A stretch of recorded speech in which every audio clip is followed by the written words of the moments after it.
chocolaté. Je voudrais lire un verset biblique et à partir de ce verset biblique, nous allons pilonner la parole de Dieu. Nous rendons grâce au Seigneur pour l'évêque Bazalé Justin qui nous fait l'honneur de nous rendre visite aujourd'hui. Un homme chargé dans le monde entier, mais à peine il a encore une fois 5 jours, il dit il faut que je passe saluer le peuple de Dieu. Est-ce que le peuple de Dieu est content de recevoir l'homme de Dieu? Alléluia.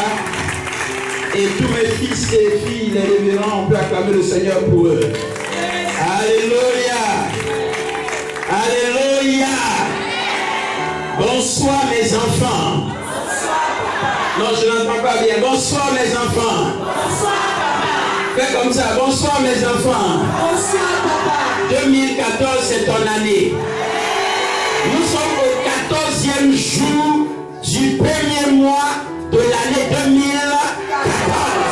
Je vais annoncer quelque chose dans ta destinée tout à l'heure. Je vais annoncer quelque chose dans ta destinée tout à l'heure. La Bible déclare dans Matthieu le chapitre 1 à partir du verset 17. Je lis simplement le seul verset et nous allons partir dans les Écritures. La Bible dit, il y a donc en tout 14 générations depuis Abraham jusqu'à David. 14 générations depuis David jusqu'à la déportation à Babylone. Et 14 générations depuis la déportation à Babylone jusqu'à Christ. Quelqu'un me dit jusqu'à Christ. Quelqu'un me dit jusqu'à Christ. Voici la Bible. On se pose la question de savoir. Nous rentrons en 2014. Est-ce que Dieu a une promesse pour nous en 2014? Je suis là pour t'annoncer que même si les sorciers ont dit que 2014 tu ne vas pas réussir, tu ne vas pas te marier, les portes seront fermées, ceux du voyage et du travail ont annoncé que tu n'auras pas la promotion. Moi je suis là en tant qu'un orateur et messager de l'Éternel pour annoncer cette parole, pour dire qu'à la 14e année, il y a quelque chose qui se produit. La Bible déclare qu'à la 14e génération, Abraham est le père de la foi. Et Abraham naît. Abraham commence à manifester sa foi. Et jusqu'à 14 générations après, à 14 générations après, la Bible déclare que la foi d'Abraham engendre David. La foi d'Abraham engendre David. Parce que David était un fils d'Abraham. Et que Abraham a eu la foi. Il a compté sur Dieu seul. Alors 14 générations après, la foi d'Abraham est montée sur le trône. Je vois quelqu'un en 2014 qui va monter sur le trône. Aïe, aïe, aïe, aïe, aïe, aïe, aïe, aïe, aïe, aïe, aïe, aïe, aïe, aïe, aïe. Je vois quelqu'un en 2014 qui va monter sur le trône. Et la foi d'Abraham, 14 générations après, David monte sur le trône. Et David s'assoit sur le trône. Mais David n'est pas assis seulement sur le trône. La Bible déclare encore que 14 générations après que David soit sur le trône, comme David a dit dans le psaume 23, il dit, l'Éternel est mon berger, je ne manquerai de rien. Mais il y a un verset, il dit, quand je marche dans la vallée de l'ombre de la mort, je ne crains aucun mal. Je ne sais pas dans quelle vallée tu marches. Si en 2010, tu as marché dans l'ombre de la vallée de la mort. En 2011, tu as marché dans l'ombre de la vallée de la mort. En 2012, tu as marché dans l'ombre de la vallée de la mort. En 2013, tu as marché dans l'ombre de la vallée de la mort. En 2014, je vois une traversée. En 2014, je vois une sortie. En 2014, je vois une sortie. 14 générations après que David a été roi, 14 générations après, la Bible déclare qu'il a été déporté. Le peuple d'Israël a été déporté à Babylone. Donc ils sont allés en esclavage. 14 générations après, la foi de David a engendré des gens qui sont allés en captivité. Mais je suis là pour t'annoncer une parole. Si ton père t'a mis dans une société, et la société dans laquelle ton père t'a mis et tu n'as pas pu prospérer, si ta mère t'a livré à la sorcellerie, si un parent t'a vendu aux puissances ténébreuses, je suis là pour annoncer que ça ne dépend pas de ton père, ça ne dépend pas de ta mère, ça ne dépend pas du quartier où tu es né, ça ne dépend pas de la commune où tu sors, ça ne dépend pas du pays dans lequel tu es né, mais je suis là pour annoncer une parole qu'à la 14e année, lorsqu'on est à Babylone, quelque chose se produit, que celui qui est amène fort. Que celui qui est amène fort.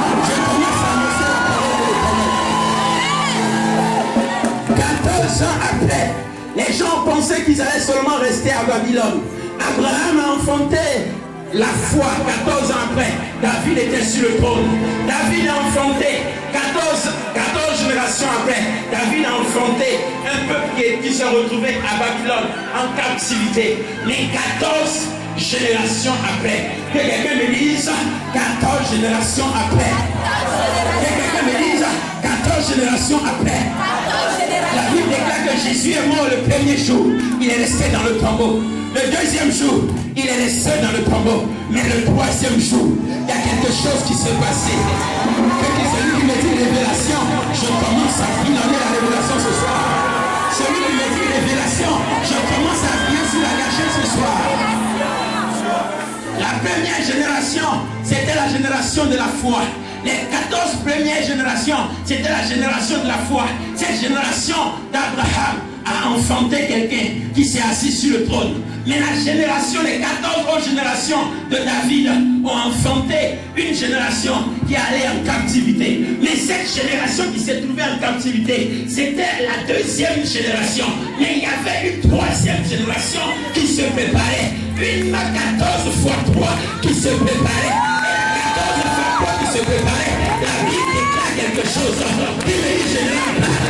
Et je commence à parler. Il me dit général parle. Et je commence à parler. Il me dit général parle. Et je commence à parler. Il me dit général parle. Je commence à parler. Et Babylone. Pendant qu'il n'y avait plus d'espoir. Pendant que tout le monde était dans la lamentation, pendant que tout le monde était perdu, ils ont dit non, ces 14 dernières générations nous ont conduits dans la captivité, nous ont conduits dans la prison, nous ont conduits dans la honte, nous ont conduits dans la faiblesse. Mais ils avaient oublié que même à Babylone, il y a un rejeton qui sort. Même à Babylone, il y a une branche qui commence à pousser. Je vois ce soir une branche qui commence à pousser. La troisième génération de 14 ans, il y a une résurrection qui se prépare. La Bible déclare de la déportation de Babylone, cette fois-ci, jusqu'à la naissance de Christ. Aïe, aïe, aïe, aïe, aïe, aïe, aïe. Jusqu'à la naissance de Christ. Pendant que Christ était en train de naître, tout le monde avait pensé que c'était fini. Parce qu'ils attendaient que la porte s'ouvre à la direction de l'Orient.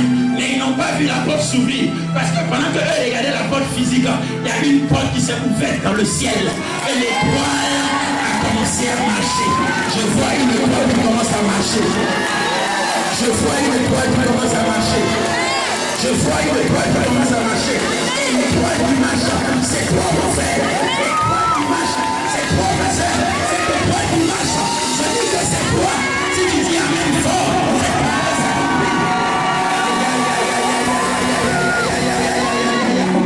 Si tu dis amen fort, cette parole change quelque chose. Écoutez-moi bien.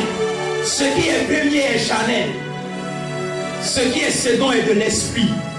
Mais ce qui est troisième, c'est de la résurrection. Oh, la Bible déclare, il est semé méprisable, mais il ressuscite glorieux. Il ressuscite plein de vie. 2014, il y a une génération qui va sortir en 2014.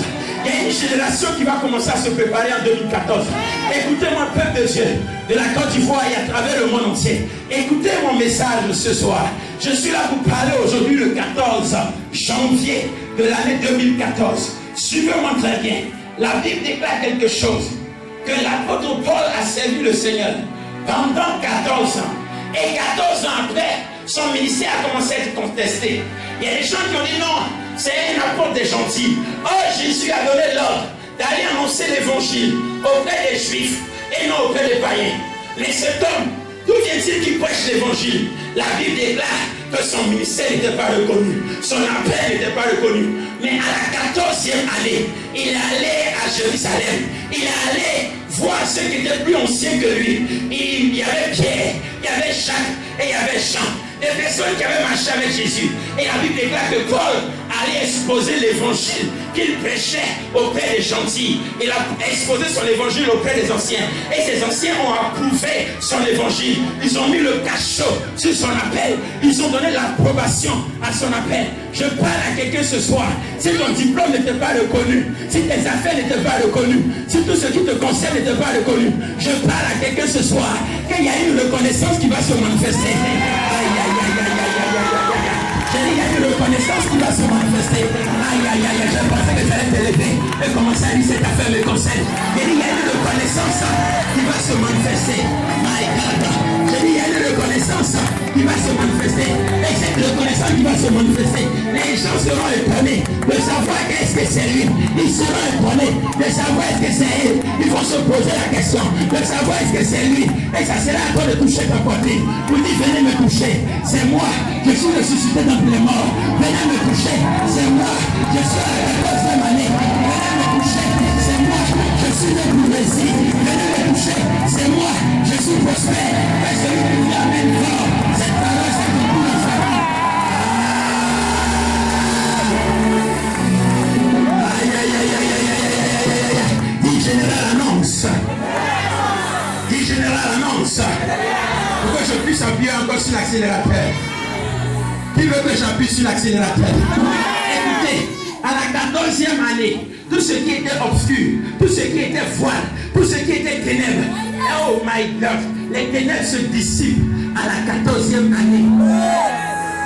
Le voile se déchire à la 14e année. On sort de l'anonymat à la 14e année.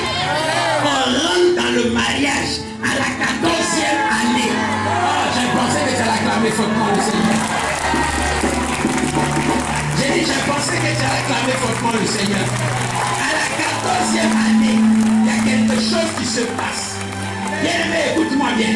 À la 14e année, la Bible déclare que Jacob a travaillé.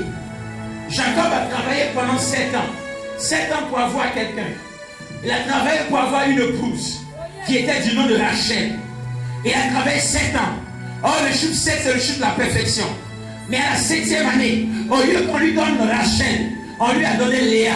Il a été dupé. Si tu as été dupé à la 7e année, si tu as été dupé les années précédentes, je suis là pour annoncer qu'à la 14e année, on ne peut plus te tromper. À la 14e année, on ne peut plus te duper. À la 14e année, c'est une impération. À la 14e année, le miracle s'impose. À la 14e année, la faveur s'impose. À la 14e année, le mariage s'impose. À la 14e année, le voyage s'impose. À la 14e année, le miracle s'impose. À la 14e année, on réussit. À la 14e année, on travaille. À la 14e année, les portes s'ouvrent. À la 14e année, on voyage. À la 14e année, on est guéri. À la 14e année, on prospère. À la 14e année, on sort de l'anonymat. Je te vois ce soir en train de sortir ton quartier précaire. Je te vois ce soir en train de quitter les conditions précaires dans lesquelles tu te trouves. Je te vois ce soir en train de sortir de la maladie dans laquelle tu te trouves. Je te vois ce soir en train de sortir. Que celui qui me dit je sors, la parole de l'Éternel commence à s'accomplir dans sa vie. Que celui qui me dit je sors, la parole de l'Éternel commence à s'accomplir dans sa vie. Si tu crois à cette parole, acclame fortement le Seigneur. Aïe, aïe, aïe, aïe, aïe, aïe, aïe, aïe. Touche quelqu'un de toi. Dis-lui cette affaire me concerne. Dis-lui cette affaire me concerne.